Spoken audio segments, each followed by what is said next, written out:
Hello বন্ধুরা, আশা করি তোমরা সকলেই খুব ভালো রয়েছো।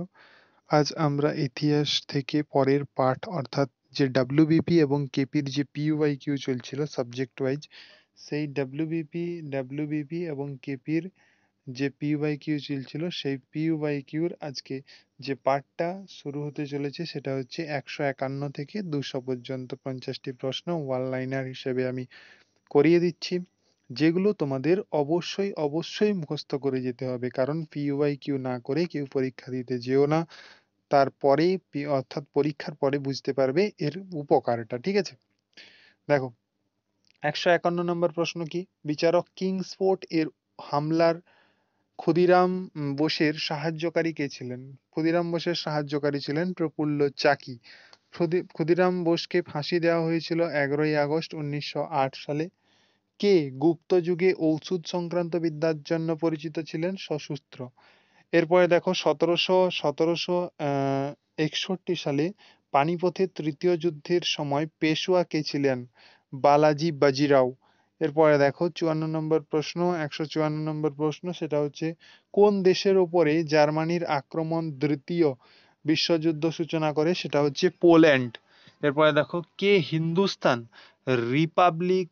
রিপাবলিকান অ্যাসোসিয়েশন, যা পরে হিন্দুস্তান সোসাইটি রিপাবলিকান অ্যাসোসিয়েশন নামে পরিচিত হয়? সেটা হচ্ছে চন্দ্রশেখর আজাদ। কোন জায়গায় মাতঙ্গিনী হাজরা ভারত ছাড়ো আন্দোলনে অংশ নেন? এন্ড সেটা হচ্ছে কি না, তমলুক। এরপরে দেখো, উড়িষ্যার কোন জেলায় বাঘা যতীন ব্রিটিশ বাহিনীর সাথে তার অন্তিম লড়াই লড়েছিলেন? সেটা হচ্ছে কি, সেটা হচ্ছে তোমাদের বালেশ্বর। এরপরে দেখো 158 নম্বর প্রশ্ন, সেটা হচ্ছে ধর্ম প্রবক্তা হজরত মোহাম্মদের জন্মদিন কোন উৎসবের মাধ্যমে পালিত হয়? সেটা হচ্ছে মিল্লাদ, ঈদের মাধ্যমে। ঠিক আছে? কোন ইউরোপীয় পর্যটক ভারতবর্ষে থেকে যান? সেটা হচ্ছে বার্নিয়ার ইউরোপীয় পর্যটক একজন ভারতবর্ষে তিনি থেকে গিয়েছিলেন। মগধরাজ অজাতশত্রু কোন বংশের প্রতিনিধিত্ব করেছিলেন? মগধরাজ অজাতশত্রু হর্যাঙ্গ বংশের প্রতিনিধিত্ব করেছিলেন। ফোর্ট উইলিয়াম কলেজ কোন গভর্নর জেনারেলের আমলে তৈরি? রিচার্ড ওয়েলেসলির আমলে তৈরি ফোর্ট উইলিয়াম কলেজ। এরপরে দেখো, ব্রিটিশ পার্লামেন্ট কোন তারিখে ইন্ডিয়া ইন্ডিপেন্ডেন্স অ্যাক্ট পাস করেছিল? 18ই জুলাই 1947 সালে।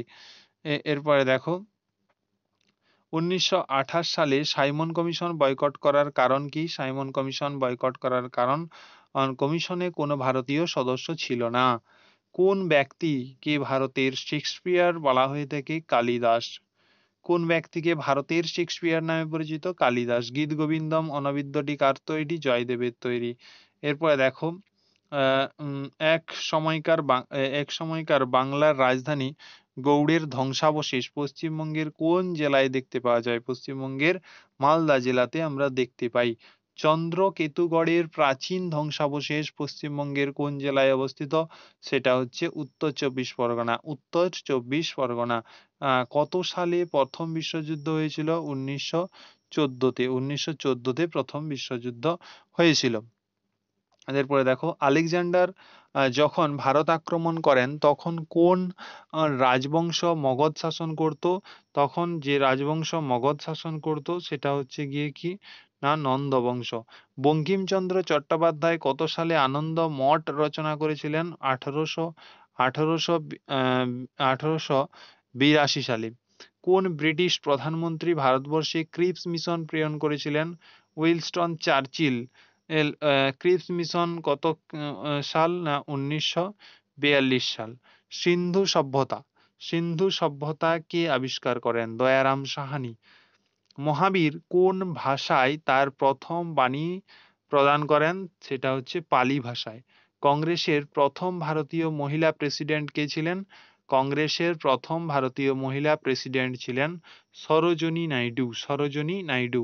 পশ্চিমবঙ্গের কোন জেলায় পলাশীর যুদ্ধক্ষেত্রটি হয়েছিল? পশ্চিমবঙ্গের নদিয়া জেলায় পলাশীর যুদ্ধক্ষেত্রটি হয়েছিল। কোন মুঘল সম্রাট জিন্দা পীর নামে পরিচিত? জিন্দা পীর নামে পরিচিত হচ্ছে ঔরঙ্গজেব। কোন আন্দোলনের সময় থেকে বল্লভভাই প্যাটেল সর্দার নামে ভূষিত হয়েছিলেন? বারদৌলি আন্দোলন, যেটা 1928 হয়েছিল। স্বদেশী আন্দোলন 1906 হয়েছিল। আইন অমান্য আন্দোলন, যেটা 1930 হয়েছিল। ভারত ছাড়ো আন্দোলন, যেটা 1942 8ই আগস্ট হয়েছিল। এরপরে দেখো, কাইজার ই হিন্দ কাকে বলা হয়? মহাত্মা গান্ধীকে বলা হয়ে থাকে। মহাত্মা গান্ধীকে কাইজার ই হিন্দ বলা হয়ে থাকে। সতীদাহ প্রথাকে রোধ করেছিলেন Lord William Bentinck. Servants of Indian সোসাইটিকে প্রতিষ্ঠা করেছিলেন গোপাল কৃষ্ণ গোখলে। 1946 সালে ক্যাবিনেট মিশনের প্রথম পদাধিকারী কে ছিলেন?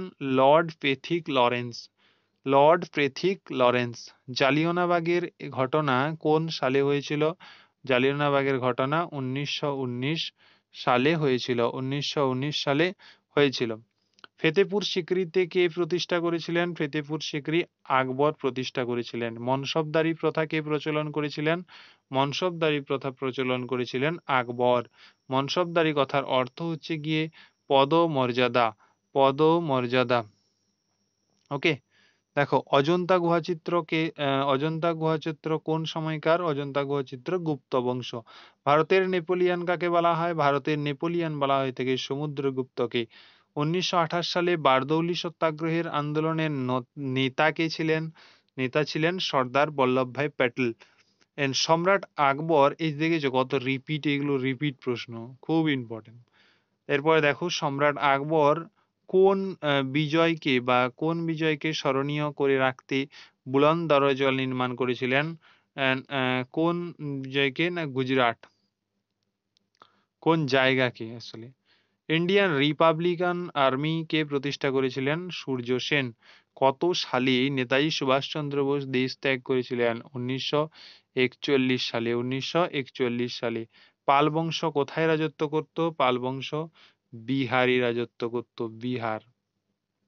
এরপরে দেখো, কে কে 1905 সালে ঢাকা অনুশীলন সমিতি স্থাপন করেছিলেন?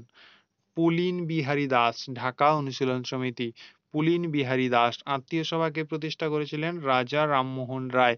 রাজা রামমোহন রায়। কলকাতা মেডিকেল কলেজ কত খ্রিস্টাব্দে? 1835 খ্রিস্টাব্দে। দীনবন্ধু মিত্রের নীলদর্পণ গ্রন্থটি ইংরেজিতে অনুবাদ করেছিলেন মাইকেল মধুসূদন দত্ত।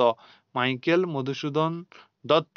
আলেকজান্ডারের ভারত আক্রমণের সময় মগধে কোন বংশ রাজত্ব করেছিল? মগধের কোন বংশ? নন্দ বংশ রাজত্ব করেছিল। নন্দ বংশ রাজত্ব করেছিল। এরপরে দেখো, জালিয়ানওয়ালাবাগের গুলি চালানোর আদেশ কে দিয়েছিলেন? General Dier. জেনারেল ডায়ার আদেশ দিয়েছিলেন গুলি চালানোর জন্য। মহাকবি কালিদাস কোন সম্রাটের সহকবি ছিলেন? দ্বিতীয় চন্দ্রগুপ্তের সহকবি কবি ছিলেন। আজাদ হিন্দ ফৌজ কোন সালে গঠিত হয়েছিল? আজাদ হিন্দ ফৌজ 1942 সালে গঠিত হয়েছিল। এই যে আমরা আজ 200টি কমপ্লিট করলাম, এরপরে আমাদের আরো 2টো ক্লাস লাগবে, তাহলে তোমাদের হিস্ট্রির পুরো পিওয়াইকিউটা শেষ হবে। এরপরে হিস্ট্রির পরে আমরা জিওগ্রাফির পর সায়েন্স, সমস্ত পিওয়াইকিউ।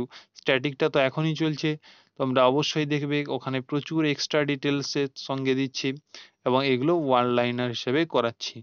তো এগুলো তোমাদের এক্সামে গিয়ে তোমরা বুঝতে পারবে কতটা তোমরা উপকারে আসছে।